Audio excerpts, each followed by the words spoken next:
Jesus didn't die just to rescue our souls from a dark world. He didn't die just to make us good people. He didn't die just to make our lives easier. He died to redeem the world itself. He died to reverse the curse and make all things new. Final movement of the Bible is restoration.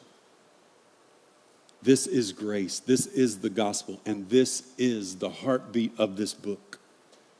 The final chapters of the Bible doesn't just bring closure, they bring completion. The story doesn't just circle back to Eden, it moves beyond it to a world that is made brand new, not just recycled. This is the future that God is preparing for us, and it's the ultimate hope for every person who places their faith and trust in Jesus as their Lord and Savior. Revelation chapter 21, the first 5 verses. John, writing the vision that God has given him. Then I saw a new heaven and a new earth. For the old heaven and the old earth had disappeared, and the sea was also gone. And I saw the holy city, the new Jerusalem, coming down from God out of heaven like a bride beautifully dressed for her husband. I heard a loud shout from the throne saying, "Look, God's home is now among his people. He will live with them, and they will be his people. God himself will be with them. He will wipe every tear from their eye. There will be no more death or sorrow or crying or pain. All these things are gone forever." Church, aren't you glad that day is coming? Verse 5, and the one sitting on the throne said, "Look, I am making everything new." And then he said to me, "Write this down, for what I tell you is trustworthy and true." In other words, you can bank on it. It will come to pass. Everything that was broken in Genesis 3 gets healed in Revelation chapter 21. Intimacy with God is restored. Pain and suffering are wiped away. Death is defeated forever. The curse is lifted and creation is renewed. Jesus didn't die just to rescue our souls from a dark world. He didn't die just to make us good people. He didn't die just to make our lives easier.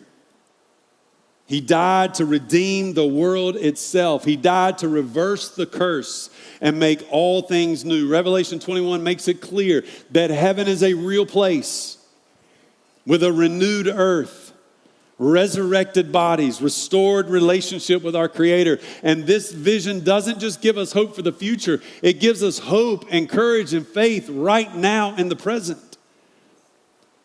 In our suffering, we know that healing is coming. In our grief, we know that joy will rise up again. In our brokenness, we know that wholeness is our final destination.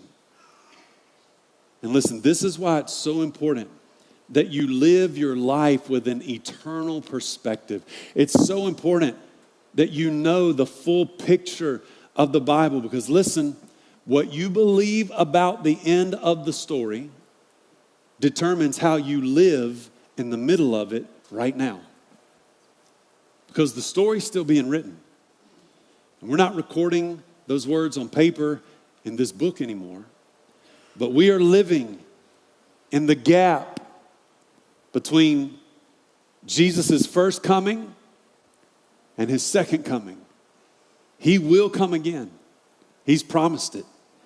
And I promise you it will happen.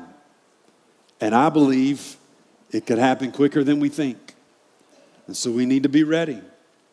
But if we understand the end of the story and how all the pieces from beginning and end fit together, pointing to the end of that story, Jesus' rule and reign and making all things new, then we'll fight injustice because we know a just king is coming.